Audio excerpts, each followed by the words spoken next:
وكفى وسلام على عباده الذين اصطفى أما بعد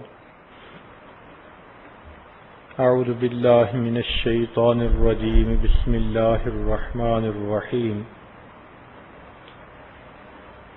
إن الله يحب التوابين ويحب المتطهرين وقال الله تعالى في مقام آخر فيه رجال يحبون أن يتطهروا والله يحب المطهرين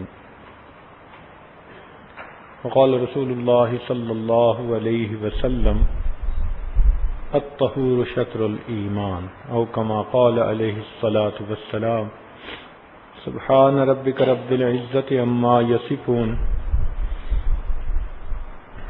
وسلام على المرسلين والحمد لله رب العالمين اللهم صل على سيدنا محمد وعلى آل سيدنا محمد وبارك وسلم اللهم صل على سيدنا محمد وعلى آل سيدنا محمد وبارك وسلم اللهم صل على سيدنا محمد وعلى آل سيدنا محمد وبارك وسلم شریعت کی نظر میں نجاست دو طرح کی ہوتی ہے، ایک نجاست حقیقی اور دوسری نجاست حکمی۔ نجاست حقیقی وہ ہوتی ہے کہ جو حقیقتاً نجاست ہو، جیسے پیشاب ہے، پاخانہ ہے، یہ چیزیں شریعت کی نظر میں نجاست عین ہے، حقیقی نجاست ہے۔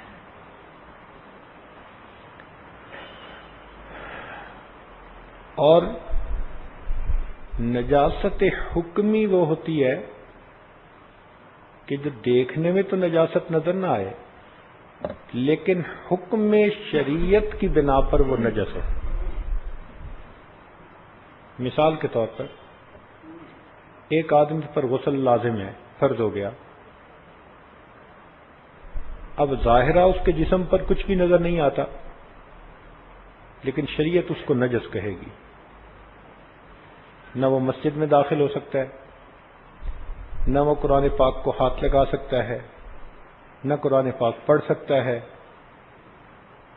جب تک وہ غسل نہ کرے وہ نماز بھی نہیں پڑھ سکتا۔ تو اس کو نجاست حکمی کہا جاتا ہے۔ قرآن عظیم الشان میں اللہ تعالیٰ ارشاد فرماتے ہیں انما المشرکون نجس، کہ بے شک مشرک آدمی نجس ہوتا ہے۔ اب وہ 100 دفعہ بھی اگر دریا میں نہا کے باہر نکلے تو بھی نجس ہوگا، جب تک شرک اس کے اندر سے نہیں نکلے گا اس کی نجاست ختم ہی نہیں ہو سکتی۔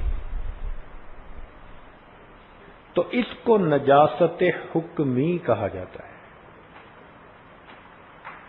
یہ جو نجاست حکمی ہے یہ گناہوں کی وجہ سے بھی آتی ہے۔ انسان محسوس کرے یا نہ کرے، جہاں گناہ کا مرتکب ہوتا ہے اس کے جسم پہ نجاست لگتی ہے۔ دلیل حدیث پاک میں آتا ہے کہ جب کوئی آدمی جھوٹ بولتا ہے تو اس کے منہ سے اتنی بدبو نکلتی ہے کہ دونوں فرشتوں کو تکلیف پہنچتی ہے۔ اب ہم جھوٹ کی بدبو محسوس نہیں کرتے، مگر حکم شریعت میں جھوٹ بولنے والے کے منہ سے بدبو نکل رہی ہے۔ ایک آدمی غیبت کر رہا ہے، شریعت کہہ رہی ہے کہ یہ ایسا ہی ہے ان یاکل لحم اخیہ میتن، کہ جیسے اپنے مردہ بھائی کا گوشت کھا رہا ہے، مردار کھانے کی مانند ہے۔ ہمیں محسوس نہیں ہوتا، لیکن ایک مرتبہ دو عورتوں نے روزہ رکھا، دور نبوت کی بات ہے، اور آپس میں غیبت ہی کرتی رہیں۔ ان کو بہت روزہ لگا، بہت بھوک لگی، حال برا ہو گیا، تو نبی علیہ الصلوۃ والسلام کے پاس ان کا کیس پہنچا، تو آپ نے فرمایا کہ ان دونوں کو کہو کہ وہ تو روزہ افطار کر چکی ہیں۔ کبھی روزہ تو افطار کوئی نہیں کیا۔ فرمایا انہیں کہو کہ وہ کلی کریں۔ تو جب انہوں نے کلی کی تو ان کے دانتوں میں جیسے گوشت پھنسا ہوتا ہے نا، وہ باقاعدہ یہ نبی علیہ السلام کا معجزہ تھا کہ ان کے منہ سے وہ گوشت نکلا۔ تو دیکھیے، غیبت مردے کا گوشت کھانے کی مانند ہے، ہمیں محسوس ہی نہیں ہوتا۔ تو غیبت والے کے منہ سے کتنی بو آتی ہوگی۔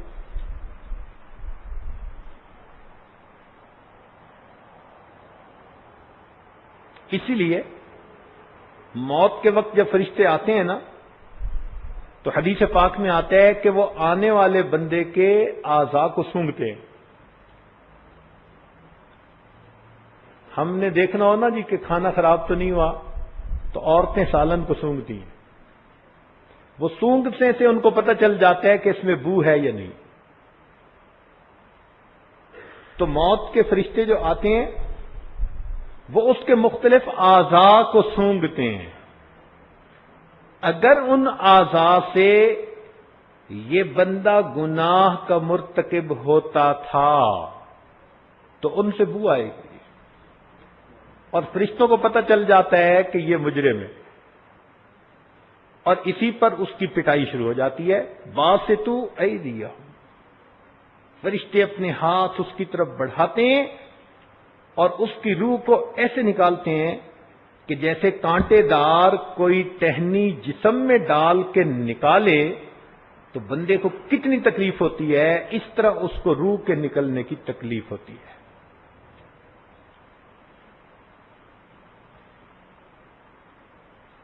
اللہ والوں کو پتہ چلتا ہے۔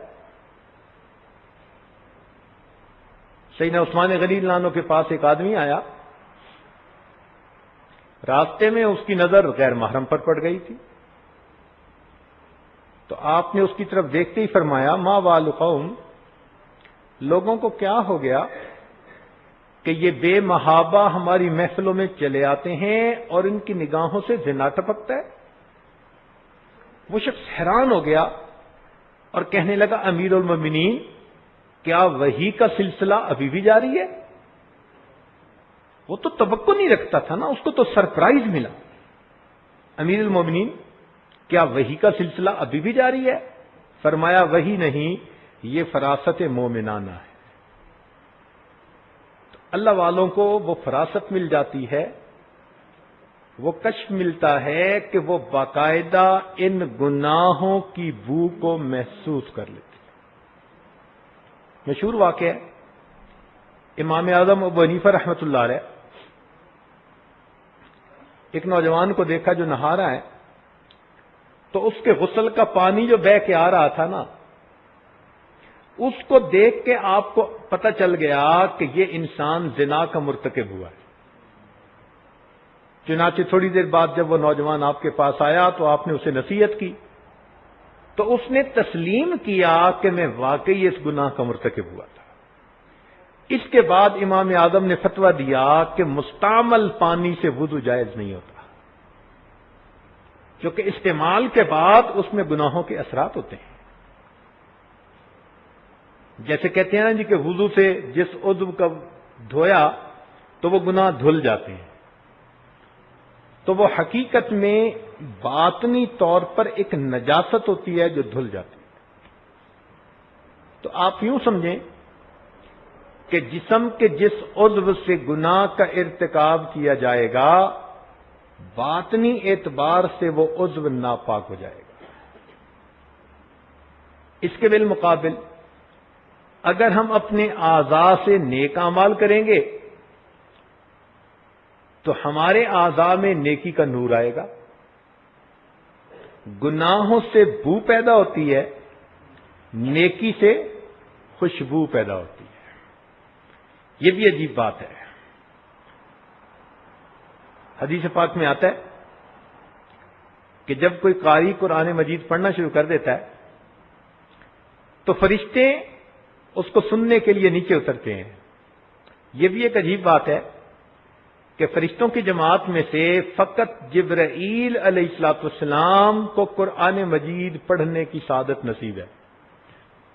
باقی فرشتے پڑھ نہیں سکتے، وہ فقط سن سکتے ہیں.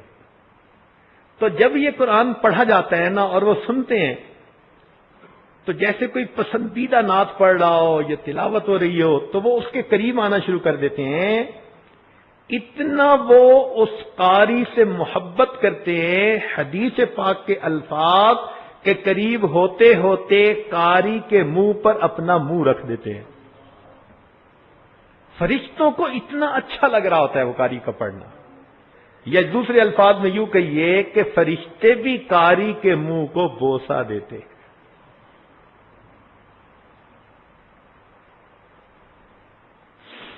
امام عاصم رحمت اللہ علیہ کوفی بڑے قراء میں سے تھے. کچھ عرصہ مسجد نبی میں قیام فرمایا. ان کے منہ سے بڑی خوشبو آتی تھی تو لوگ سمجھتے تھے کہ شاید حضرت کوئی خوشبودار چیز منہ میں رکھنے کے عادی ہیں تو بڑی خوشبو آتی ہے. تو ایک مرتبہ شاگرد نے پوچھا کہ حضرت ہمیں بھی بتا دیں آپ کون سی خوشبودار چیز استعمال کرتے ہیں کہ ہم بھی منہ میں رکھیں. انہوں نے کہا واللہ میں تو کوئی چیز بھی منہ میں نہیں رکھتا. ان کا جی خوشبو تو بہت آتی ہے. تو انہوں نے فرمایا کہ ہاں ایک رات خواب میں مجھے نبی علیہ الصلوۃ والسلام کی زیارت نصیب ہوئی تو نبی علیہ الصلوۃ والسلام نے فرمایا عاصم تو کتنا اچھا قرآن پڑھتا ہے، لاؤ میں تمہارے منہ کو بوسہ دوں. تو جب سے نبی علیہ السلام نے میرے ہونٹوں کو بوسہ دیا اس وقت سے میرے منہ سے خوشبو آتی ہے. تو نیکی سے خوشبو آتی ہے اور گناہوں سے بدبو پیدا ہوتی ہے. اسی لیے حضرت شاہ عبد العزیز رحمت اللہ علیہ کا ایک شاگرد تھا، مشہور واقعہ، خوش شکل تھا، مدرسے پڑھنے آتے جاتا تھا. راستے میں کہیں کسی گھر میں کوئی خاتون تھی کہ جس کی نیت کے اندر کوئی برائی آ گئی تھی. اس نے ایک بڑھیا فتنے کی پڑیا اس کے ذریعے سے اس کو ایک بہانے سے بلا لیا کہ بیمار ہے اور آپ اسے دم کر دو شفا ہو جائے گی. اس کو کیا پتا وہ کیسا بیمار ہے. وہ طالب علم بھولا بھالا تھا، وہ بڑھیا کے ساتھ اندر چلا گیا. پتہ تب چلا جب کنڈیاں لگ گئیں. وقالت حیت لک، ایک ہی ترتیب ہوتی ہے. وہ بھی متقی تھے، پرہیزگار تھے. تو اس نے بھی کہا قال معاذ اللہ، میں اللہ کی پناہ مانگتا ہوں. اس نے کہا نہیں، ہم شور مچائیں گے کہ تو آیا ہی تھا اس مقصد کے لیے تو تجھے سزا دلوائیں گے. اس نے کہا اچھا پھر ایسے ہے کہ مجھے ضرورت محسوس ہو رہی ہے حاجت کی، تو مجھے جگہ بتاؤ میں جہاں فارغ ہو جاؤں. اس کو جگہ بتا دی گئی، تقاضا ہے طبیعت کا. وہ بچہ وہاں گیا اور نجاست وہاں تھی یا ہو گئی، وہ لے کے اس نے اپنے ہاتھوں پہ کہیں کپڑوں پہ لگا دی. اب جو باہر نکلا تو بو کے بھبک کے اٹھ رہے تھے. اب جب وہ اہل خانہ کے سامنے آیا تو اتنی ان کو نفرت ہوئی، انہوں نے کہا ہمیں کیا پتا تو اتنا پاگل انسان ہے، دفعہ نکل جائے یہاں سے۔ وہ اپنا ایمان بچا کے وہاں سے نکلا، لیکن اب وہ پریشان تھا کہ اگر راستہ چلتے لوگوں کو بدبو آئی اور انہوں نے پوچھا تو میری تو رسوائی ہوگی، تو بیچارہ ڈر بھی رہا ہے اور تیز چل بھی رہا ہے کہ میں مدرسے پہنچوں۔ مدرسہ پہنچا، سیدھا غسل خانے میں، کپڑے اتارے، ان کو بھی دھو پاک کیا، اپنے جسم کو بھی پاک کیا، غسل کیا، اور گیلے کپڑے پہن کر دار الحدیث میں آ کر حدیث پڑھنے کے لیے بیٹھ گیا۔ تھوڑی دیر کے بعد شاہ عبد العزیز رحمۃ اللہ علیہ فرماتے ہیں یہ آج اتنی تیز خوشبو لگا کر کون آیا ہے؟ تو طلباء نے ادھر ادھر دیکھا تو ایک طالب علم نے کہا کہ حضرت وہ فلاں ابھی آیا ہے۔ شاہ صاحب نے بلا لیا۔ اب یہ طالب علم لیٹ نہیں ہوتا تھا، عام طور پر لیٹ بھی ہو گیا تھا، کپڑے بھی گیلے تھے، تو شاہ صاحب نے پوچھا کہ بھئی یہ کیا معاملہ؟ تو بچے کو بتانا پڑا۔ اس نے پوری سٹوری سنا کر کہا کہ حضرت میں نے جہاں جہاں نجاست لگائی تھی گناہ سے بچنے کے لیے، جب میں نے غسل کیا میری انہی جگہوں سے خوشبو آ رہی ہے۔ وہ طالب علم جب تک زندہ رہا اس کے جسم سے خوشبو آتی رہی۔ اسی طرح کا ایک واقعہ ایک اور بزرگ کے ساتھ پیش آیا تو ان کا نام ہی خواجہ مشکی پڑ گیا کہ ان کے جسم سے مشک کی خوشبو آتی تھی۔ خواجہ مشکی ان کو کہتے تھے۔ تو گناہوں سے نجاست پیدا ہوتی ہے، بدبو پیدا ہوتی ہے،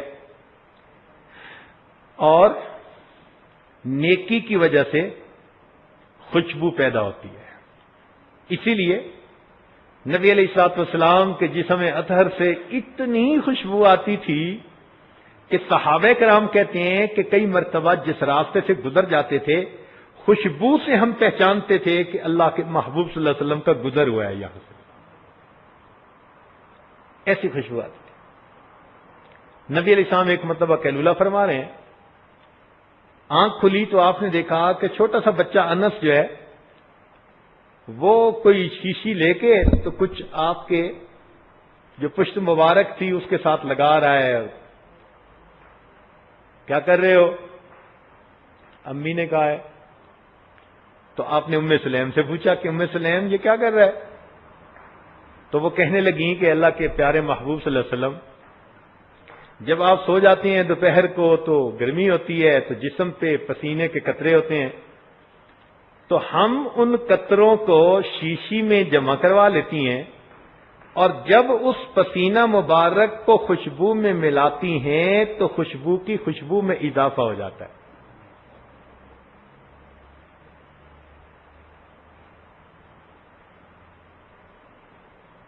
پھول کھلتے ہیں پڑھ پڑھ کے صلی علی، جھوم کر کہہ رہی ہے یہ باد صبا۔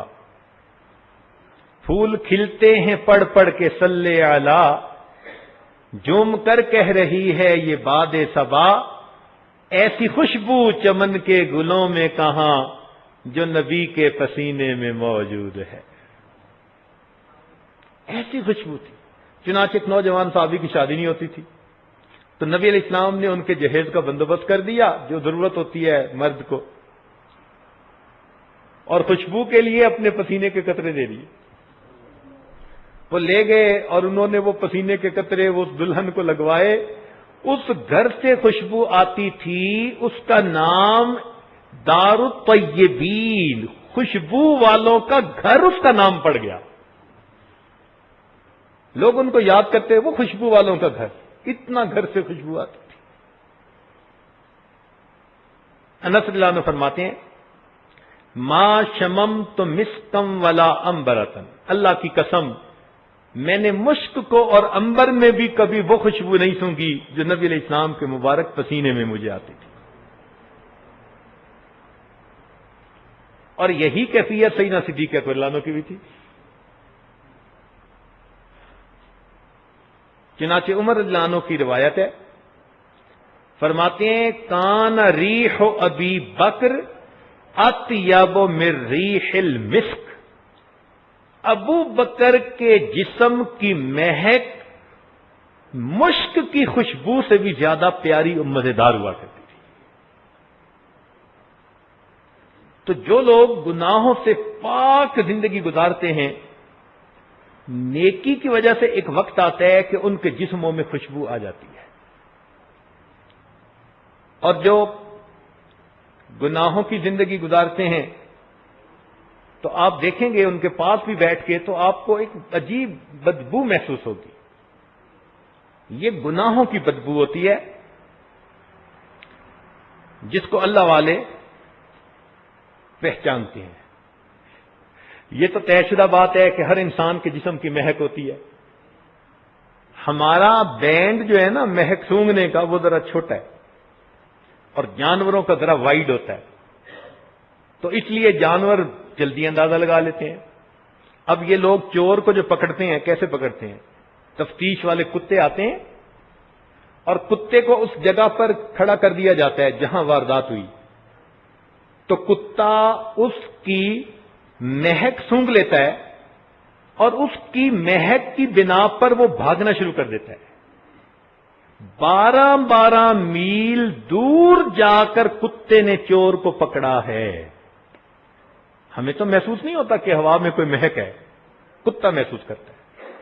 حتیٰ کہ انسانوں کے مجمع میں وہ گھس جاتا ہے تو کتا اس کے اندر بھی عجیب انداز سے اس کی تفتیش ہوتی ہے۔ ایک چور بھاگتا بھاگتا درخت کے اوپر چڑھ کر بیٹھ گیا، تو کتا گیا اور درخت کے قریب جا کر کھڑا ہو گیا۔ اب اس کے ساتھ جو پولیس والا بھاگ رہا تھا، اس نے جب اوپر دیکھا تو وہ مہمان صاحب اوپر بیٹھے ہوئے تھے۔ اسی لیے یہ جو چور ہوتے ہیں نا، یہ اتنا گن والے بندے سے نہیں ڈرتے جتنا کتے والے، تفتیشی کتے والے پولیس والے سے ڈرتے ہیں۔ بہت ڈرتے ہیں، خوف کھاتے ہیں۔ چنانچہ ہم ایک مرتبہ ایک ملک میں تھے، بہت بڑا سٹور تھا، محلے کے برابر ہوگا۔ اس میں کسی نے شاپ پکنگ کر لی، یعنی چوری کی، اور وہ کہیں چھپ گیا، تو اس کا خیال تھا کہ اب مجھے کوئی نہیں ڈھونڈ سکتا۔ انہوں نے کیا کیا کہ سارے دروازے فوراً بند کروا دیے، تفتیشی کتے کو بلوا لیا، اس جگہ پر جا کر جہاں واردات ہوئی تھی اس کی مہک سنگائی، تو کتے نے مہک سونگی اور اس کے بعد بھاگنا شروع کیا۔ 3 منٹ کے اندر ایک جگہ وہ جہاں وہ چھپا ہوا تھا وہاں کتے نے پہنچ کر ان کو بتا دیا، پکڑ لیا گیا۔ تو معلوم یہ ہوتا ہے کہ جانور بھی اس خوشبو اور بدبو کا ادراک رکھتے ہیں، گو کہ اللہ تعالیٰ نے انسانوں کو وہ ادراک عطا نہیں فرمایا۔ کیوں نہیں فرمایا؟ یہ میرے مولا کی ستر پوشی ہے، ورنہ تو پھر ہمارے جسم سے ایسی بو آتی کہ کوئی پاس بیٹھنا بھی پسند نہ کرتا۔ یہ جو آج عزتوں کی زندگی گزارتے پھر رہے ہیں نا، یہ اس مولا کی ستاری کا صدقہ ہے کہ جس نے چھپا لیا۔ جو کر آ کے آتے ہیں، کسی کو کیا پتا، جھوٹ بولا، غیبت کی، زنا کیا، آنکھوں نے غلط دیکھا، اوپر پرفیوم چھڑک کے مزے سے آ کے محفل میں بیٹھے ہوتے ہیں نیک بن کے۔ تو اس کی باقاعدہ مہک ہے۔ اس لیے نبی علیہ الصلوۃ والسلام کو خوشبو پسند تھی۔ آپ نے ارشاد فرمایا حبب الی من دنیاکم ثلاث، تمہاری دنیا سے مجھے 3 چیزیں پسند ہیں، اور ان میں سے ایک چیز خوشبو فرمائی۔ تو مومن کو طبعاً خوشبو پسند ہوتی ہے اور بدبو سے نفرت ہوتی ہے، اور بدبو گناہوں کی وجہ سے ہوتی ہے۔ اب ایک نقطے کی بات اور عرض کر دوں کہ بعض چیزوں میں جو بدبو آتی ہے نا تو یہ ان کی خرابی کی نشانی ہوتی ہے. زخم سے بو آئے اس کا مطلب ہے زخم خراب ہو چکا. کھانے سے بو آئے کھانا خراب ہو چکا. تو بو ہمیشہ خرابی کی دلیل ہوتی ہے, ہمیشہ خرابی کی دلیل ہوتی ہے.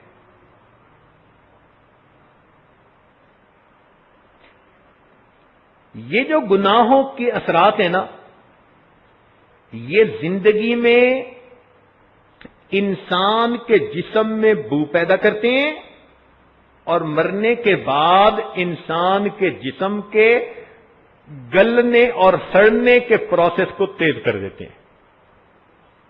توجہ سے ایک بات سمجھیے گا, جو گناہوں کے اثرات ہیں نا ہمارے جسم کے اوپر, یہ زندگی میں جسم میں بدبو پیدا کر دیتے ہیں, جس کو فرشتے بھی محسوس کرتے ہیں, اللہ والے بھی محسوس کرتے ہیں, اور مرنے کے بعد یہی گناہوں کے اثرات بندے کے جسم کے گلنے سڑنے کے عمل کو تیز تر کر دیتے ہیں.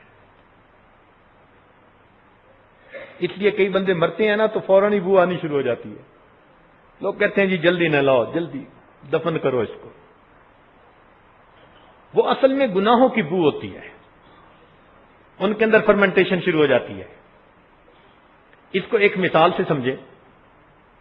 آپ کے پاس گڑ کی ڈلی ہو نا تو آپ اسے 1 سال کے لیے کسی برتن میں بند کر کے رکھ دیں, سال کے بعد نکالیں گے تو گڑ ویسے کا ویسا, کوئی تبدیلی نہیں آئے گی. کیوں؟ اس کے اندر خراب ہونے والی کوئی چیز تھی ہی نہیں, کوئی بیکٹیریا نہیں تھا, کوئی جراثیم نہیں تھا جو اس کو خراب کرتا. وہ سال بھی پڑا رہا تو اسی طرح. لیکن آپ پلاؤ پکائیں اور گرمی کے موسم میں اس کو ڈھانپ کے رکھ دیں کہ جی شام کو کھائیں گے, تو شام کو تو ڈھکن کھولتے ہی کچھ عجیب مہک آئے گی. یہ کیوں مہک آئی؟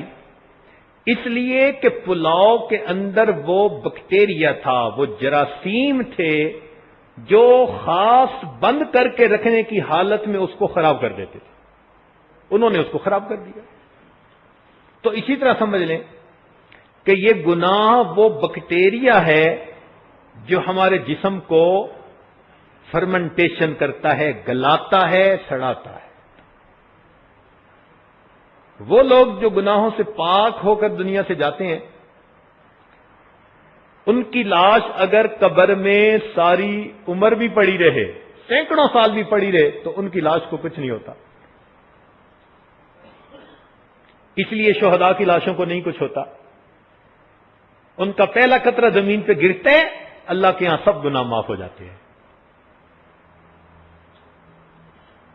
اس لیے اگر کوئی کہے کہ اللہ اس شہید کو ہم غسل دیں, اللہ فرماتے ہیں نہیں, یہ تو خون سے نہا چکا, اب اس کو پانی سے نہلانے کی کیا ضرورت ہے.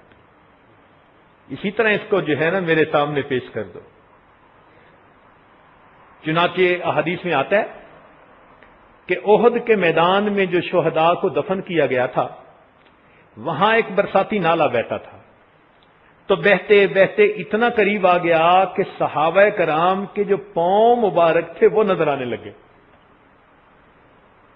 چنانچہ کھودا گیا اور ان کی لاشیں بالکل اسی طرح تھیں جیسے ان کو دفن کرنے کے وقت تھی, اور ان کو پھر وہاں سے اٹھا کے سید الشہداء امیر حمزہ لانو کے قریب ان کو بھی دفن کر دیا گیا.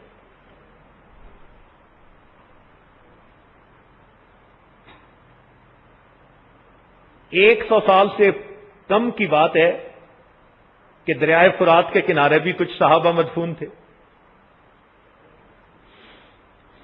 تو دریا نے پھیلاؤ کیا تو ان کی قبور کے قریب آ گیا. تو اس وقت بھی وقت کے بادشاہ کو خواب آیا, جو صاحب مزار تھے انہوں نے خواب میں اس کو کہا کہ بھائی ہمیں پانی سے تنگی ہو رہی ہے. چنانچہ اس نے جا کر دیکھا تو اس وقت پوری دنیا کے مسلمانوں تک یہ خبر پہنچی. اس عاجز نے ڈائریکٹ اس بندے سے سنی یہ بات جس نے ان کے دوبارہ جنازے میں شرکت کی تھی.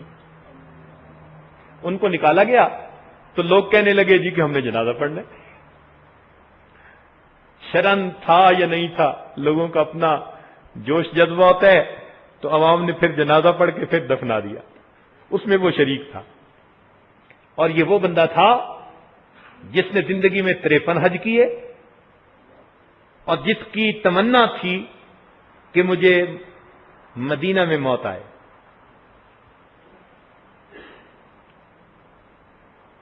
وہ میرے ایک دوست کے والد تھے تو میرے لیے والد کے برابر، مگر محبت اتنی کرتے تھے کہ مجھے اپنا دوست کہتے تھے بس میرا دوست آ گیا، اور مجھے کہتے تھے کہ آپ مجھے باتیں سنائیں، اور سنتے تھے. اللہ اکبر. فرماتے تھے کہ اگر اللہ تعالیٰ نے قیامت کے دن مجھ پر مہربانی فرمائی تو بیٹے میں تمہارے بغیر جنت میں نہیں جاؤں گا. اور اللہ تعالیٰ نے دیکھو ان کی کیا دعا قبول فرمائی کہ مدینہ مرنے کی ان کی تمنا تھی. مسجد نبوی میں باوضو رمضان المبارک میں ریاض الجنہ میں عصر کی نماز میں اعتکاف کی حالت میں سجدے کے اندر ان کی روح قبض ہوئی. اتنی سعادتیں اللہ نے ایک وقت میں جمع کر دی. روزے سے ہیں، اعتکاف میں ہیں، ریاض الجنہ میں ہیں، باوضو ہیں، نماز کی حالت میں ہیں. عصر کی نماز کے سجدے میں جب گئے تو وہیں پر روح قبض ہو گئی. چنانچہ ان کا وہاں جنازہ پڑھا کے جنت بقیع میں دفن کر دیا گیا. یہ بات انہوں نے خود سنائی. تو اس کا مطلب ہے کہ جن کے جسم میں وہ گناہوں کے جراثیم نہیں ہوتے، وہ بدن اللہ کے ہاں اتنا پاک ہو جاتا ہے کہ اگر اس کو مٹی کے بھی حوالے کر دیا جائے تو مٹی ان کے جسم کو نہیں کھاتی. اور انبیاء کے بارے میں تو حدیث پاک میں آتا ہے الانبیاء احیاء فی قبورہم یصلون. وہ تو قبور میں زندہ ہوتے ہیں، نماز پڑھتے ہیں. ہم اس وقت پرائمری اسکول میں پڑھتے تھے، 4 میں یا 5 چھوٹی عمر تھی. تو ہمارے شہر میں سیلاب آیا تو قبرستان کی کچھ قبریں بھی جو تھیں وہ کھل گئیں، کیونکہ شہر میں بھی پانی، قبرستان میں بھی پانی. ایک قبر ایسی تھی کہ جب لوگ اس کے قریب گئے تو اس میت کا کفن بھی میلا نہیں ہوا تھا. تو پورے شہر نے اس کو دیکھا. ہمیں بھی والد صاحب نے بتایا کہ بھئی وہاں پر ہے، تم جاؤ گے. لیکن والدہ نے کہا نہیں، یہ چھوٹا بچہ ہے، کہیں اس کے ذہن پہ کوئی بات بیٹھ نہ جائے، اس کو نہ لے کے جائیں. تو پھر والد صاحب مجھے چھوڑ کے خود چلے گئے اور دیکھ کے آئے. مگر ایک واسطہ سے تصدیق تو ہو گئی نا کہ ہمارے والد نے اس کو دیکھا کہ جس کے میت کا کفن بھی میلا نہیں ہوا تھا. اور قبر کتنی کب کی تھی کسی کو پتہ ہی نہیں تھا. ہمارے یہی دوست جن کی جنت بقیع میں تدفین ہوئی، فرمانے لگے کہ ایک مرتبہ لاہور میں بارش ہوئی. مجھے صبح سیر کی عادت تھی. میں فجر کے بعد پنجاب یونیورسٹی کے ساتھ جو نہر بہتی ہے میں اس کے کنارے جا رہا تھا. کہنے لگے آندھی اتنی تھی، رات طوفان اتنا تھا کہ کئی درخت بھی گر گئے تھے. میں نے ایک بڑ کا درخت گرا دیکھا نہر کے کنارے. اب بڑ کے درخت کی تو بہت جڑیں ہوتی ہیں، اتنا بڑا گڑھا بنا پڑا تھا. تو قریب سے گزرتے ہوئے کہنے لگے صبح صبح کا وقت تھا. میرے دل میں خیال آیا کہ یہ گڑھا کتنا گہرا ہے، دیکھوں تو صحیح. کہتے ہیں جب میں وہاں گیا تو میں نے دیکھا کہ اس درخت کے بالکل نیچے ایک آدمی کی لاش پڑی ہے، اور اس کے کفن کے گرد اس کی جڑوں نے ایسے جالی بنائی ہوئی ہے، پنجرا بنایا ہوا ہے، اور اس پنجرے کے اندر وہ آرام کی نیند سو رہا. اب بتاؤ کب وہ بڑ کا درخت اگا ہوگا اور کب اس کو پنجرے کے اندر اس نے محفوظ کیا ہوگا، اور وہ اللہ کا بندہ کب سے وہاں پڑا. کہنے لگا کہ اس کے کفن کو سفید حالت میں میں نے اپنی آنکھوں سے دیکھا ہے. یہ کیسے ہوتا ہے؟ یہ وہ لوگ ہوتے ہیں کہ اول تو گناہ کرتے نہیں، اور اگر سردرد ہو جائے تو پھر توبہ کے بغیر ان کو چین نہیں آتا. جب تک اپنے رب کو منا نہ لیں وہ چین سے نہیں بیٹھتے، چنانچہ ان کے گناہ ساتھ ہی ساتھ دھلتے رہتے ہیں. اور ایسے بندوں کو موت آتی ہے تو ان کے جسم بالکل گناہوں کی نجاست سے پاک صاف ہوتے ہیں. لہذا فرشتے آتے ہیں اور ان کے اعضاء کو سونگھتے ہیں تو ان کو خوشبو محسوس ہوتی ہے. تو پھر جنت والے فرشتے آ جاتے ہیں، تتوفاہم الملائکۃ طیبین. وہ پھر جنت کا رومال میں خوشبو لے کے آتے ہیں. یہ انیستھیزیا ہے وہاں کا. آج بھی جس کو آپریشن کرنا ہو نا تو اس کو سنگا دیتے ہیں کہ اس کو تکلیف کا پتہ نہ چلے. تو جنت سے انیستھیزیا لے کے آتے ہیں، وہ لا کے اس کے سینے پہ رکھ دیتے ہیں اور وہ میت اس کو سونگتا ہے، اس کو پتہ نہیں چلتا، اور مکھن میں سے بال کی طرح اس کی روح کو نکال لیا جاتا ہے.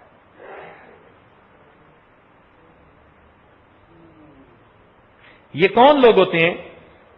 جنہوں نے اپنے جسموں کو اللہ تعالی کی نافرمانی سے بچایا ہوتا ہے، اور جو اپنی جسموں کو گناہوں سے بچاتے نہیں ان کے جسم گل سڑ جاتے ہیں. تدفین سے پہلے ان کی لاشوں سے بو آنی شروع ہو جاتی ہے. ہم نے دیکھا لوگ کہتے ہیں جی جلدی کرو، دفن کرو دفن کرو. بھئی 1 گھنٹے کے بعد بیٹا آئے گا، اندر سے پیغام آیا جی لاش سے ابھی بو آ رہی ہے، پتہ نہیں گھنٹے بعد کیا ہوگا، دفن کرو. جا کے دفن کر کے آ. گناہوں کے یہ جراثیم پہلے سے جسم میں ہوتے ہیں، جیسے روح نکلتی ہے یہ جراثیم جسم کو گلانا سلانا شروع کر دیتے.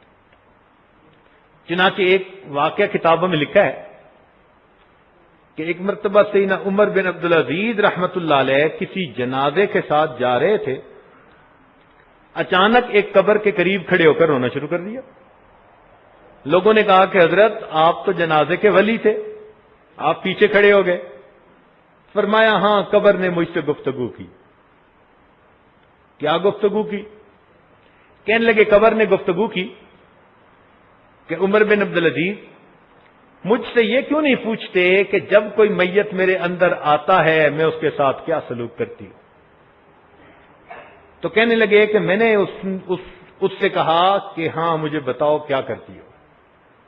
تو قبر سے ایک آواز آئی کہ جب کوئی میرے اندر آتا ہے میں اس کی آنکھوں میں کیڑے ڈال دیتی ہوں، منہ کو کیڑوں سے بھر دیتی ہوں، پیٹ کو کیڑوں سے بھر دیتی ہوں، اس کے پوروں کو اس کی انگلیوں سے جدا، انگلیوں کو ہتھیلیوں سے جدا، ہتھیلیوں کو بازوؤں سے جدا اور بازوؤں کو کندھوں سے جدا کر دیتی ہوں. میں اس کے گوشت کو کھا لیتی ہوں اور اس کی ہڈیوں کو رہنے دیتی ہوں. 1985 کی بات ہے کہ یہ واقعہ اس عاجز نے امریکہ کے کسی شہر میں بیان کیا. انگلش میں بیان تھا اور وہ مجمع ہی سارا ڈاکٹروں کا تھا. MBBS ڈاکٹر تھے یا PhD ڈاکٹر تھے، خاص ان کا مجمع بلایا گیا تھا. خیر بیان کے بعد ایک صاحب آئے، وہ بیت کا تعلق بھی تھا ان کا. کہنے لگے حضرت آپ نے جو یہ بات سنائی تو یہ آپ نے کہاں پڑھی؟ میں نے کہا بھئی ہم نے کسی کتاب میں یہ واقعہ پڑھا ہے. کہنے لگے آپ دیکھنا چاہیں گے کہ قبر میں کیا ہوتا ہے؟ میں نے کہا عبرت کی نظر سے دیکھنا چاہوں گا. کہنے لگا کل 2 گھنٹے فارغ کریں میں آپ کو دکھا لاؤں گا. ہم نے کہا بہت اچھا. لو جی ہم نے 2 گھنٹے فارغ کیے. اگلے دن وہ ہمیں نیچرل ہسٹری میوزیم لے گئے اور وہاں پر مومیز کا ایک سیکشن تھا. مومی کہتے ہیں ہنود شدہ لاش، وہ لاش جس کو کیمیکل لگا کے پریزرو کر دیتے ہیں. وہ وہاں پر لے گئے. ہمیں پہلے تو اندازہ نہیں تھا کہ یہ کیا دکھائیں گے، لیکن شیشے کے کمرے بنے ہوئے تھے اور لائٹ انڈائریکٹ تھی، اتنی جتنی اثر کے قریب ہوتی ہے. سورج غروب ہونے کا منظر بنایا ہوا تھا. تو شیشے کے پہلے کمرے میں جب لے گئے تو کمرے پہ لکھا ہوا تھا دروازے پہ کہ جب انسان دنیا سے مرتا ہے تو اس کی حالت یہ ہوتی ہے. اس نے اندر دکھایا، اندر ایک انگریز کی لاش پڑی ہوئی تھی، صحیح سالم جیسے لوگ بندہ ہوتا ہے.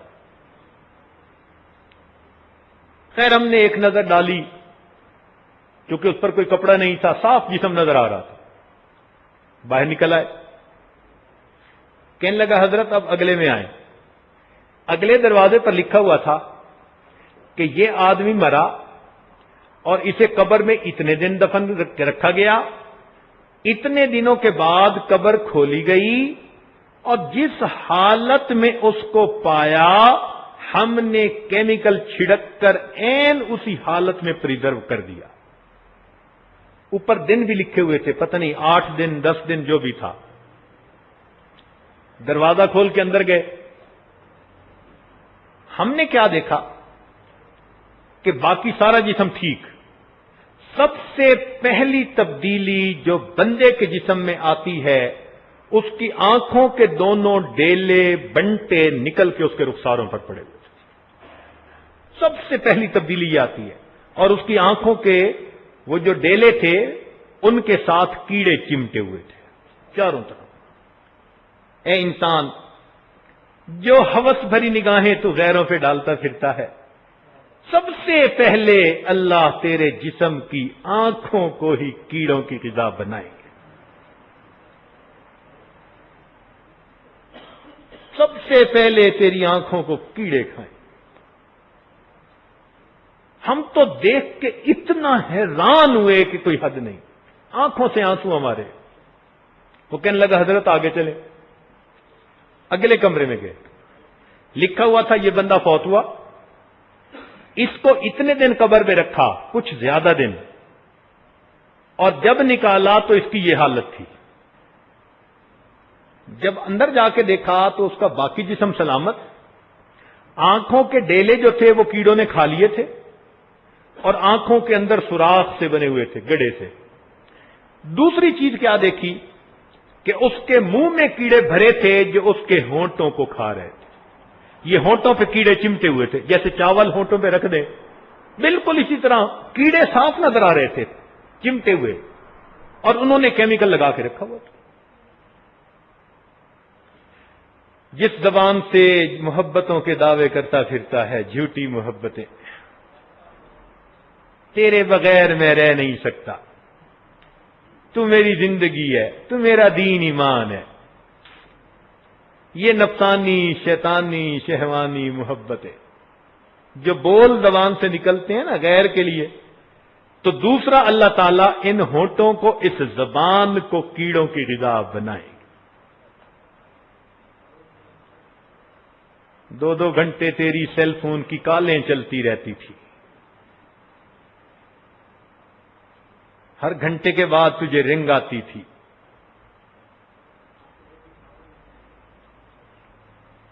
آج جو ہم کلامیاں کرتے پھرتے ہیں خلاف شرع، یہ ہم اپنے منہ میں کیڑے پڑنے کا انتظام کرتے پھرتے ہیں. تیسرے کمرے میں گئے. وہاں ہم نے دیکھا کہ اب جو میت پڑا تھا اس کی آنکھیں بھی بالکل گڑے، دونوں آنکھیں، اور منہ کے ہونٹ نہیں تھے، اور 32 دانت ایسے لگ رہے تھے، نظر آ رہے تھے جیسے کہ مردہ بکری کے دانت نکلے ہوئے ہوتے.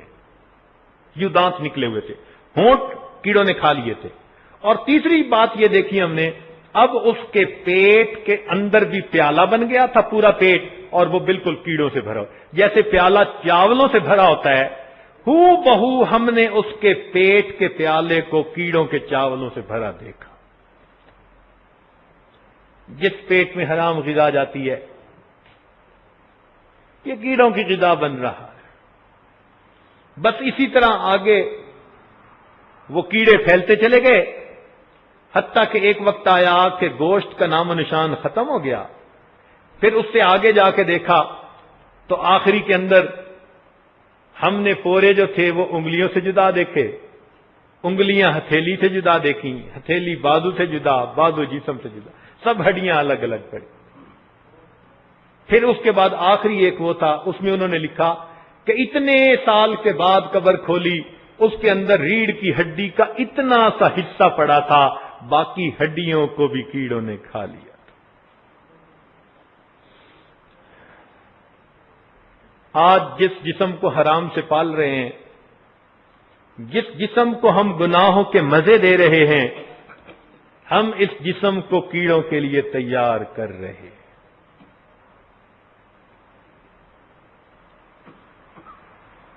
اللہ والوں کے بھی یہی جسم ہوتے ہیں، لیکن چونکہ وہ گناہوں سے جسم کو بچاتے ہیں، ان کے اندر گناہوں کے بیکٹیریا جراثیم کوئی نہیں ہوتے، اللہ تعالیٰ ان کے جسموں کو بھی سلامت رکھے۔ اسی لیے اللہ تعالیٰ فرماتے ہیں الخبیثات للخبیثین۔ خبیث کیوں کہا؟ زنا کے مرتکب ہوئے، تو زناکاروں کو قرآن نے خبیث کہا، والخبیثون للخبیثات۔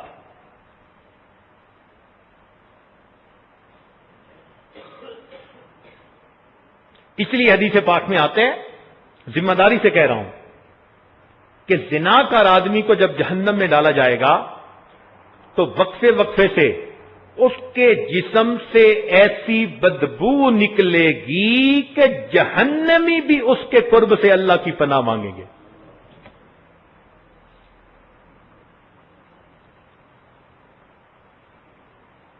یہ بو یہیں ختم نہیں ہوتی، اگر توبہ نہ کی جائے آگے تک جائے گی۔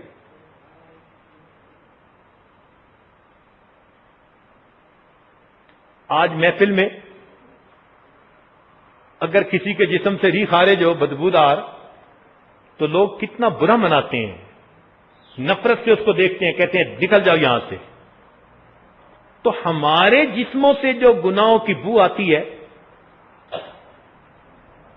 تو فرشتے بھی تو ہمیں یہی کہتے ہوں گے نا، اور ایسا نہ ہو کسی دن اللہ تعالیٰ بھی کہہ دیں او میرے بندے ہر وقت ہی تیرے جسم سے گناہوں کی بو آتی رہتی ہے، میں نے تجھے کہا تھا کہ ہوا معکم اینما کنتم، میں تمہارے ساتھ ہوں تم جہاں کہیں بھی ہو، تو میری معیت کا تم نے مجھے یہ سلا دیا، گناہوں کی گندی بدبو آتی ہے تمہارے جسم سے۔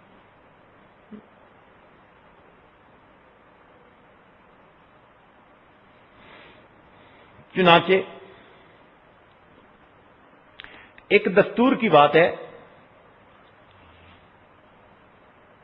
کہ اگر آپ دو اینٹوں کو جوڑنا چاہتے ہیں نا، مگر ایک مٹی والی ہے دوسری صاف ہے، تو وہ آپس میں ٹھیک نہیں جڑیں گی۔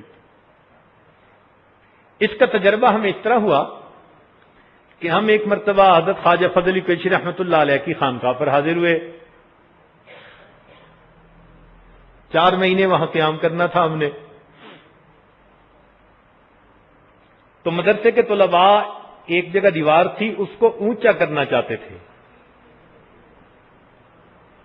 کہ ذرا پردہ کامل ہو جائے، چنانچہ وہ کہیں سے سیمنٹ لے کے آئے، کہیں سے ریت لے کے آئے، اور اپنی مدد آپ کے تحت انہوں نے اینٹیں بھی گیلی کی اور اس کے اوپر انہوں نے دیوار بنائی اونچی 2 فٹ سی، اور بڑے خوش ہوئے کہ بھئی اب ہماری دیوار ذرا اونچی ہو گئی۔ اللہ کی شان، کوئی 2 ہفتے نہیں گزرے تھے کہ کسی بچے نے اس کو ایسے ہاتھ لگایا کہ کتنی پکی، تو اوپر کی دیوار کا پورا بلاک ہی نیچے آ گیا۔ پتہ چلا نیچے والی دیوار سے اس کو جوڑ ہی نہیں لگا تھا۔ میرے پاس آئے کہ جی آپ انجینئر ہیں، بتائیں۔ تو میں نے انہیں بتایا کہ بچوں، نیچے والی جو اینٹیں تھیں نا ان پر مٹی لگی ہوئی تھی، آپ نے ان کو گیلا تو کر دیا، مٹی تو نہیں نہ ہٹائی۔ جب کوئی چیز میلی ہوتی ہے تو جب تک اس کی وہ میل کو ہٹائے نہیں، وہ صاف چیز کے ساتھ جوڑ نہیں پکڑتی۔ تو آپ ایسا کرو، تاروں کا برش لے کے آؤ کہیں سے۔ چنانچہ وہ تاروں والا برش لے کے آئے، ہم نے پانی ڈلوایا، ایک طالب علم کو آپ رگڑو ان اینٹوں کو ذرا، اس نے جی اینٹوں کو رگڑا، بالکل میل کا نام و نشان مٹا دیا۔ انہی اینٹوں پہ پھر جب سیمنٹ لگایا اور دوسری اینٹیں رکھیں تو بہترین جوڑ کے ساتھ پکی دیوار کھڑی ہو گئی۔ آج بھی وہ بات یاد آتی ہے کہ اگر میلی اینٹ صاف اینٹ کے ساتھ جوڑ نہیں پکڑ پاتی تو ہمارے میلے دل اس پاک پروردگار کے ساتھ کیسے جوڑ پکڑ پائیں؟ یہ بھی جوڑ نہیں پکڑ پاتے۔ وہ پاک ذات ہے، اس سے جڑنے کے لیے اس کو پاک کرنا پڑتا ہے۔ ناپاک چیز اس پاک ذات کے ساتھ کبھی جوڑ نہیں کھا سکتی۔ اس لیے اس دل کو گناہوں کی نجاست سے، غلاظت سے، معصیت سے ہم اچھی طرح پاک کریں تو اس کو اللہ رب العزت کا وصل نصیب ہو جائے گا۔ اس لیے اللہ تعالیٰ فرماتے ہیں عبدی قد طہرت منظر الخلق سنین، او میرے بندے تو نے مخلوق کی خاطر سالوں اپنے چہرے کو صاف کیا، کبھی تو نے میری خاطر بھی اپنے چہرے کو سنوارا کہ میں بھی تجھے محبت کی نظر سے دیکھ لوں؟ آج دوست ملنا ہو تو نہا دھو کے اور سرمے ڈال کے جاتے ہیں، کپڑے پہن کے اچھے جاتے ہیں، خوشبوئیں لگا کے جاتے ہیں۔ ملاقات ہے جی، افسر سے ملاقات، دوست سے ملاقات، بزنس میٹنگ، فلاں جگہ جانا ہے، ہر جگہ جانے کی تیاری۔ دلہن کو رخصت کرنا ہوتا ہے تو اسپیشل اس کو تیار کرتے ہیں بیوٹی پارلر کے اوپر بھیج کے، کیوں کہ یہ پہلی نظر میں اپنے میاں کو پسند آ جائے۔ اے بندے، ایک دن آخر تو نے بھی اپنے پروردگار کے حضور جانا ہے، کیا اس کے سامنے پیش ہونے کے لیے تو نے بھی جسم کو کوئی خوشبو لگا لی؟ اور اگر تیرے جسم سے گناہوں کی بدبوئی آ رہی ہے تو کیا پروردگار قیامت کے دن تجھے اپنے سامنے کھڑا ہونا دیں گے؟ وہ کہیں گے فرشتوں کو کہ لے جاؤ اس منحوس کو اور الٹا جا کے اس کو جہنم کی آگ کے اندر دھکے دے دو۔ یہ نفس کی خواہشات کا پجاری کہاں سے آ گیا؟ یہ کدھر سے اٹھ کے آ گیا جس کے سر سے لے کے پاؤں تک ہر جگہ گناہوں کی نجاست کی بو آ رہی ہے؟ آج وقت ہے اس بو سے جان چھڑانے کا، اور جن لوگوں نے بو سے جان چھڑائی پھر اللہ رب العزت نے واقعی ان کی نشانیاں اس دنیا میں دکھا دی۔ چنانچہ حضرت مولانا احمد علی لاہوری رحمۃ اللہ علیہ، بہت مشہور واقعہ ہے، میں نے اس کی تفصیل سے کچھ بیان میں واقعہ بھی عرض کیا۔ جب ان کو دفن کیا گیا تو ان کی قبر کی مٹی سے خوشبو آتی تھی۔ عوام الناس مٹی اٹھانے لگ گئے تو پھر ان کے خلفاء نے بہت اللہ توبہ کی کہ اے اللہ اس چیز کو یہاں سے ختم کر دو ورنہ لوگ تو مٹی اٹھا کے لے جائیں گے۔ ہمارے حضرت فرماتے تھے کہ مولانا احمد علی لاہوری رحمۃ اللہ علیہ کثیر البکا تھے، بہت روتے تھے، ہر وقت ان کے اوپر نا اللہ کے خوف کی ایک تاثیر رہتی تھی، خائفین میں سے تھے، کثیر البکا لوگوں میں سے تھے۔ جب ان کو دفن کیا گیا تو وہ کچھ دنوں کے بعد نظر آئے کسی کو، تو اس نے پوچھا کہ حضرت آگے کیا بنا؟ فرمانے لگے کہ اللہ تعالیٰ کے حضور پیشی ہوئی، اللہ رب العزت نے فرمایا احمد علی تو اتنا کیوں روتا تھا؟ احمد علی تو اتنا کیوں روتا تھا؟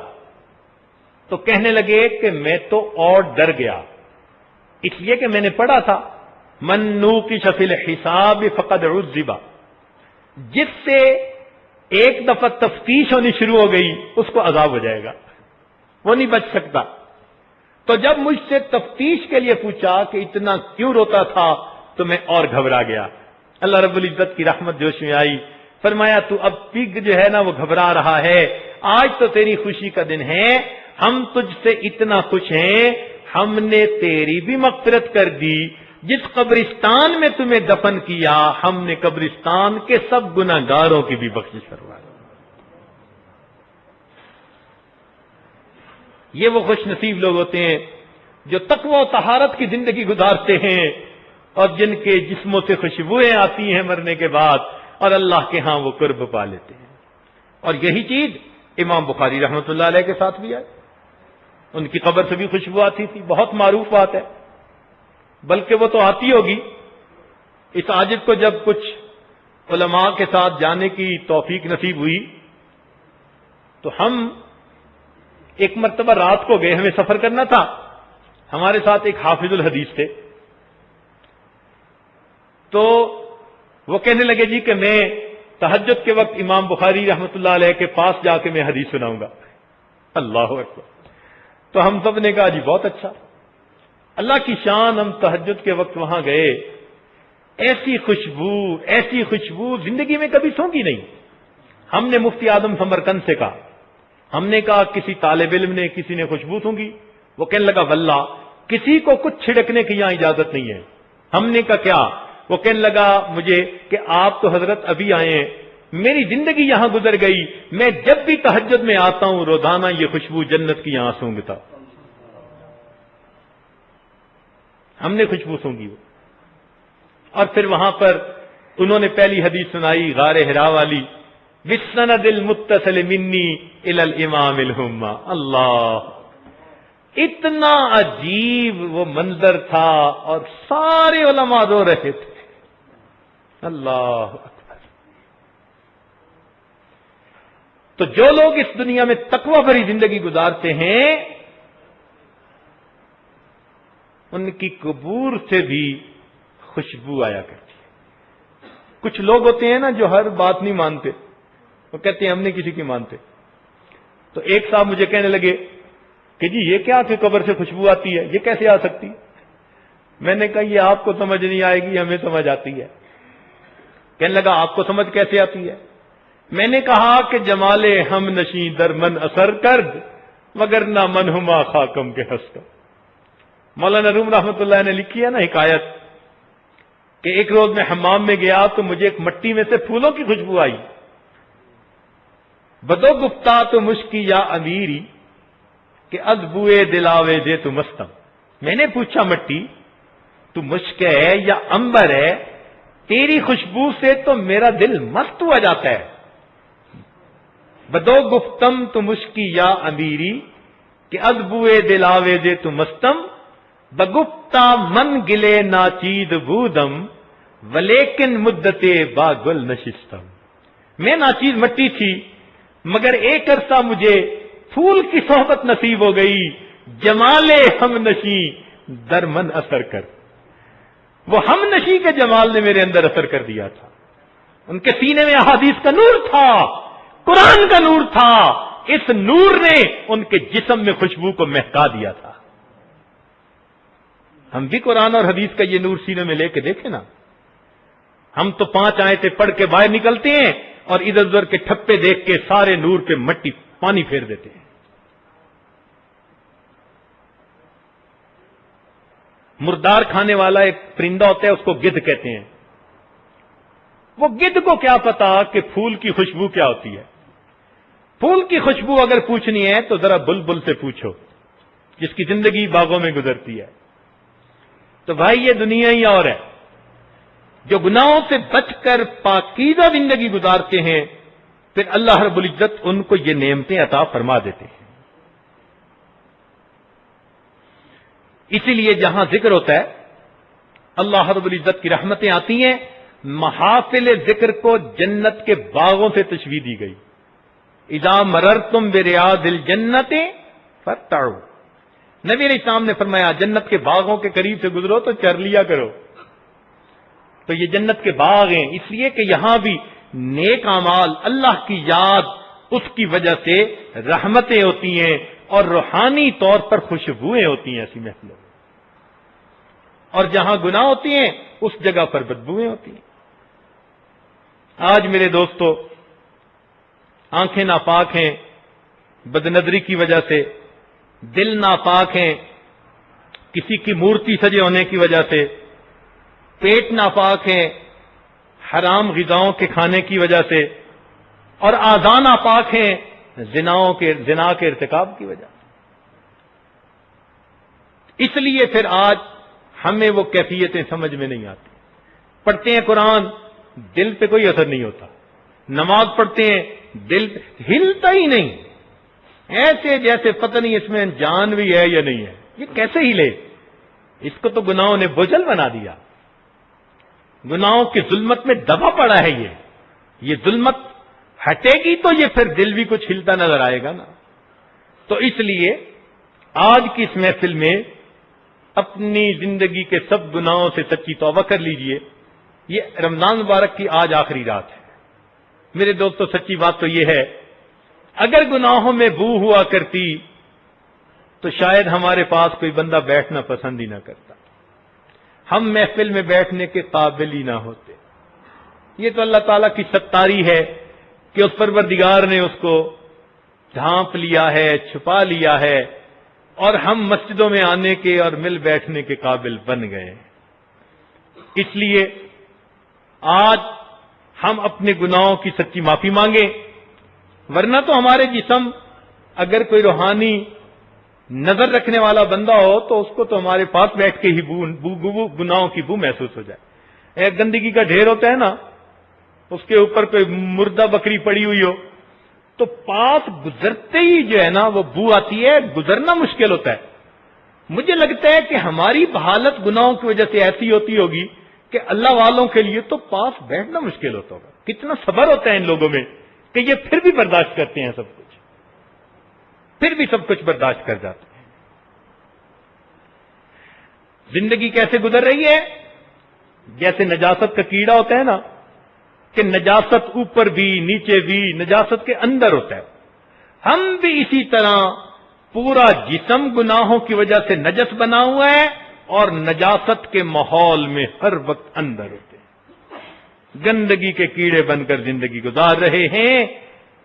کاش کہ اللہ رب العزت آج ہمیں ہر قسم کے گناہوں کی نجاست سے پاک کر دے۔ ہماری اوقات پتہ ہے کیا ہے؟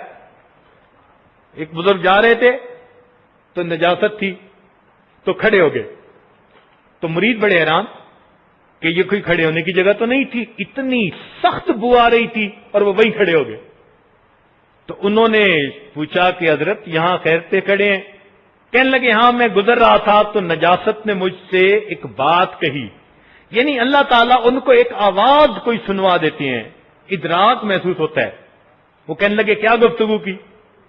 تو کہنے لگے کہ یہاں بو تھی، میں جلدی گزرنا چاہتا تھا، تو جلدی گزرتا دیکھ کر نجاست میں سے آواز آئی، اے انسان اپنی اوقات کو پہچان، تو بو کی وجہ سے جلدی میرے پاس سے گزر رہا ہے، میں کتنے خوشبودار کھانے تھی، ذائقے دار پھل تھی، بہترین قسم کے جو ہے وہ میں جو ہے وہ مشروبات تھی، لیکن جب میں تیرے اندر گئی تو تیری تھوڑی دیر کے ساتھ کے بعد جب میں جدا ہوئی تو اتنی بدبودار بن چکی تھی۔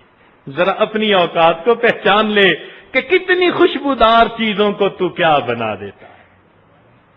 اوقات تو ہماری یہی ہے نا، یہ گلاب جامن، یہ فلاں حلوہ، یہ فلاں چیز، کیسی خوشبودار غذائیں کھاتے ہیں، جب جسم سے نکلتی ہیں تو اس نجاست کے پاس کھڑا ہوا نہیں جاتا۔ تو یہ ظاہری نجاست ہے، بالکل اسی طرح انسان کے گناہوں کی بھی نجاست ہوتی ہے۔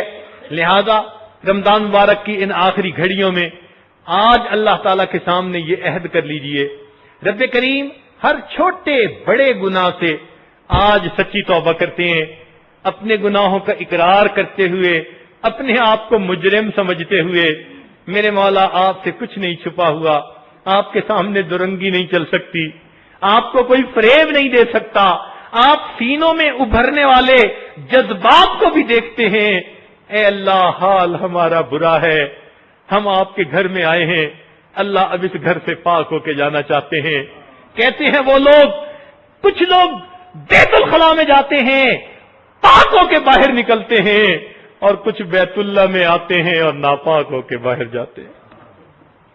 اگر ہماری بخشش نہ ہوئی ان ناپاکیوں کو کہاں لے کے جائیں گے؟ ہے کوئی زمین جو ہمیں سنبھالے؟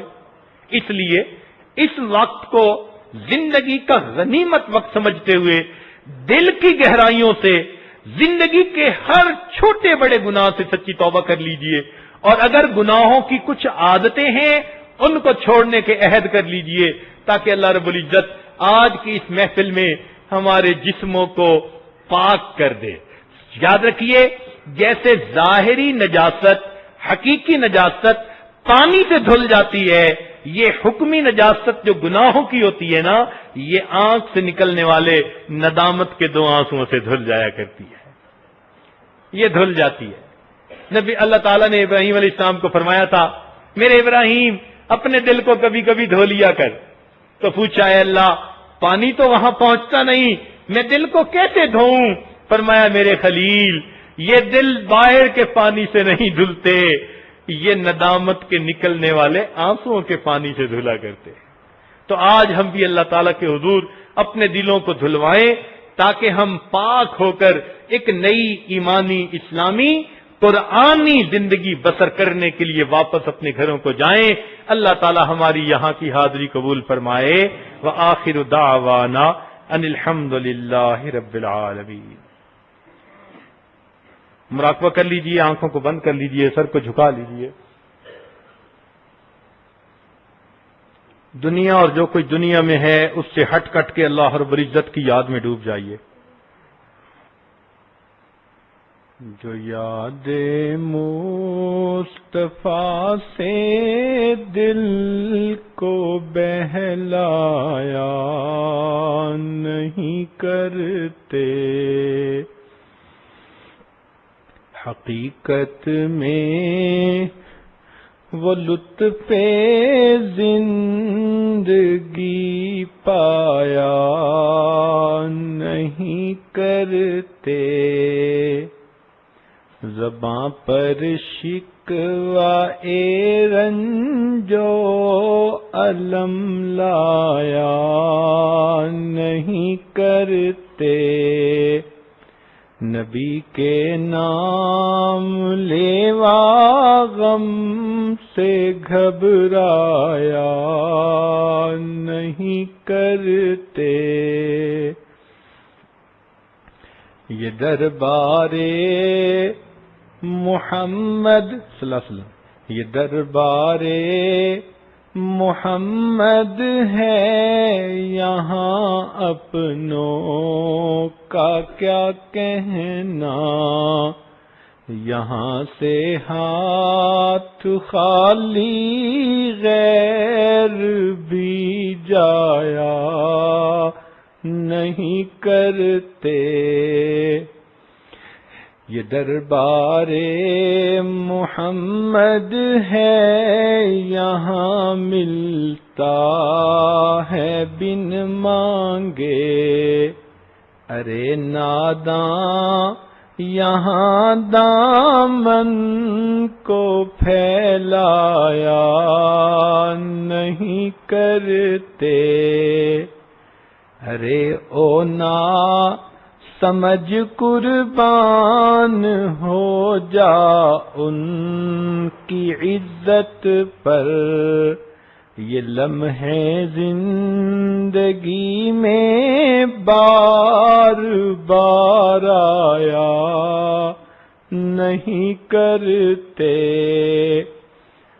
محمد عرش پر پہنچے تو خود خالق نے فرمایا، یہ اپنا گھر ہے اپنے گھر میں شرمایا نہیں کرتے، گناہگاروں کو ہم بخشیں گے تم سے وعدہ کرتے ہیں، گناہگاروں کو ہم بخشیں گے تم سے وعدہ کرتے ہیں، محمد ہم کبھی جھوٹی قسم کھایا نہیں کرتے،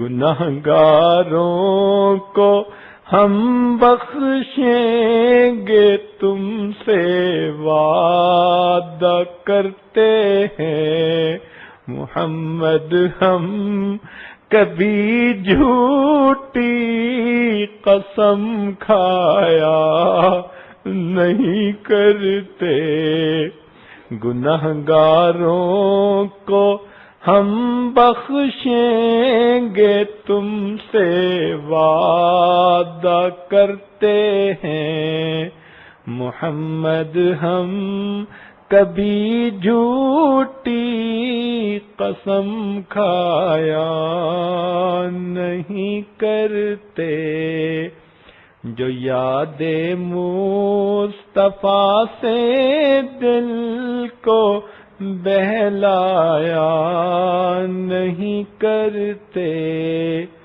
حقیقت میں وہ لطف زندگی پایا نہیں کرتے۔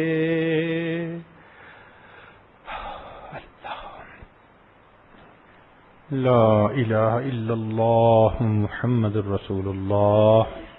سبحان ربی العلی الوہاب۔ اللہم صلی علی سیدنا محمد وعلی آل سیدنا محمد وبارک وسلم۔ ربنا آتنا فی الدنیا حسنۃ وفی الآخرۃ حسنۃ وقنا عذاب النار۔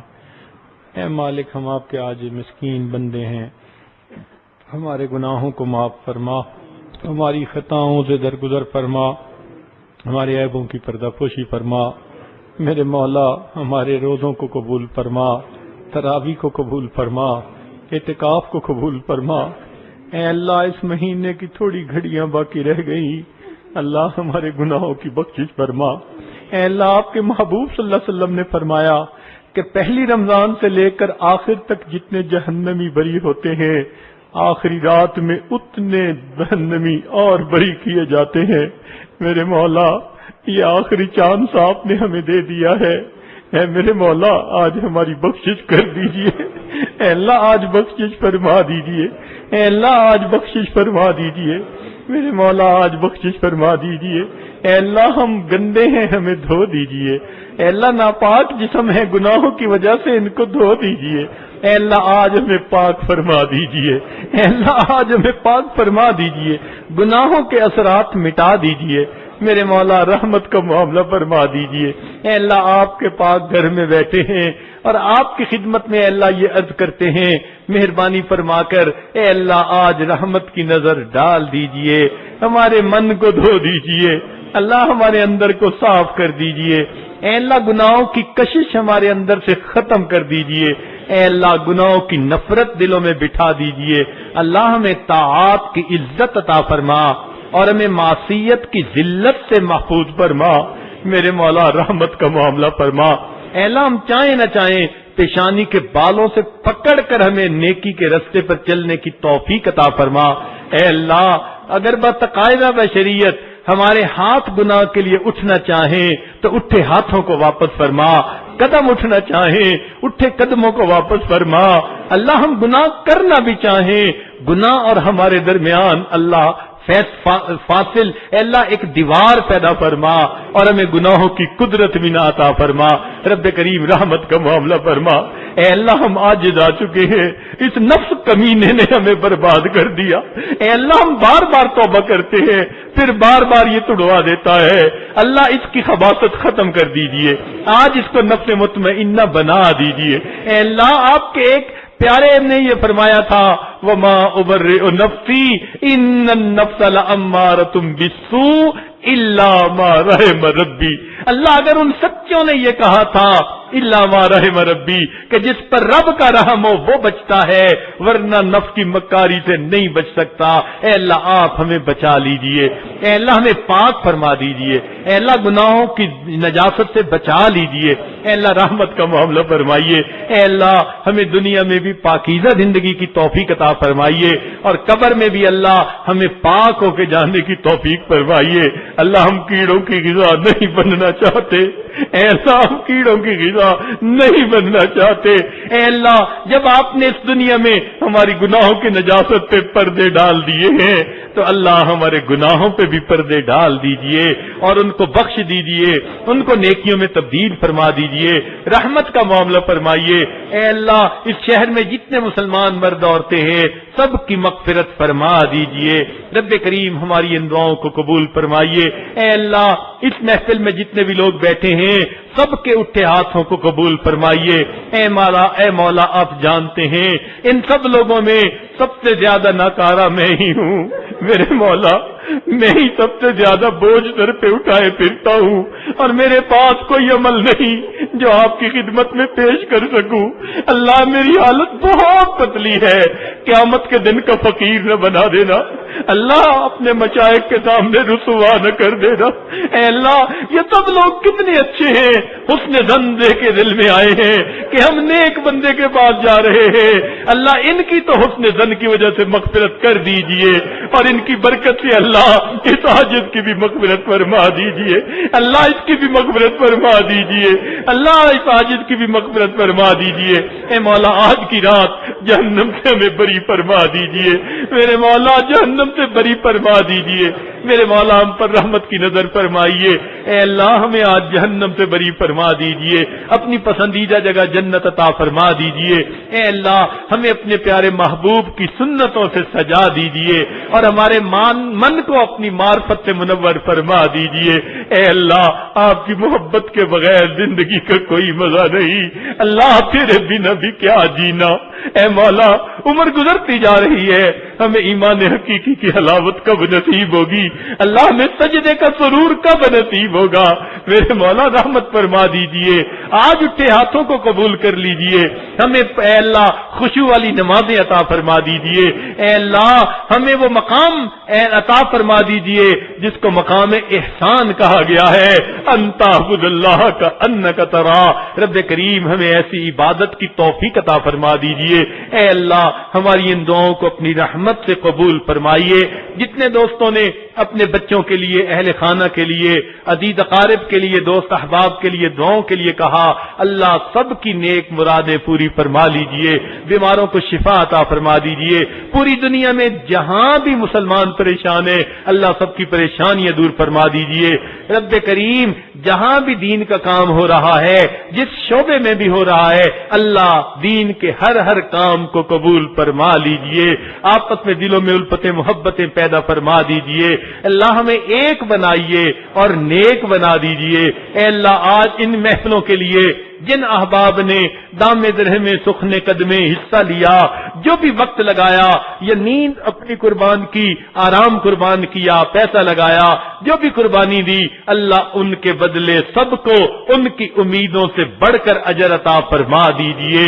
اے اللہ یہاں کے لوگوں نے اس عاجز مسکین کا دل خوش کیا, اللہ ان کے دلوں کو آپ خوش فرما دیجئے. میرے مولا اس فقیر کے پاس تو دینے کے لیے دعائیں ہیں مگر آپ کے پاس تو دینے کے لیے خزانے ہیں. میرے مولا اس فقیر کے پاس تو دینے کے لیے دعائیں ہیں مگر آپ کے پاس تو دینے کے لیے خزانے ہیں. اللہ خزانوں کے منہ کھول دیجئے. اے اللہ خزانوں کے منہ کھول دیجئے اور اپنی رحمتوں سے وافر حصہ عطا فرما دیجئے. جو بھی دل کے طلب ہے ان کے, اے اللہ ہر اچھی طلب پوری فرما دیجئے. نیک مرادوں کو پورا فرما دیجئے. اے اللہ مسجد کی انتظامیہ یا دوسرے خدام یا محلے والے یا اور خدمت کی جماعت کے لوگ جتنے بھی تھے, یا جو عورتیں گھروں میں کھانا بناتی رہیں, اللہ سب کو ان کی امیدوں سے بڑھ کر اجر عطا فرما دیجئے. رب کریم ہماری ان دعاؤں کو قبول فرمائیے. اے اللہ یہ اعتکاف کا عمل جو یہاں شروع ہوا, اللہ اب اس کو قیامت تک جاری و ساری رکھیے. اپنے نیک بندوں کے ذریعے اللہ اس کو دوام عطا فرما دیجئے, قبولیت عطا فرما دیجئے. میرے مولا رحمت فرما دیجئے. اے اللہ اپنی رحمت سے ہماری ان دعاؤں کو قبول فرمائیے. ربنا تقبل منا انک انت السمیع العلیم تب علینا انک انت التواب الرحیم. صلی اللہ تعالی علی حبیبہ سیدنا محمد وآلہ واصحابہ اجمعین برحمتک یا ارحم الراحمین.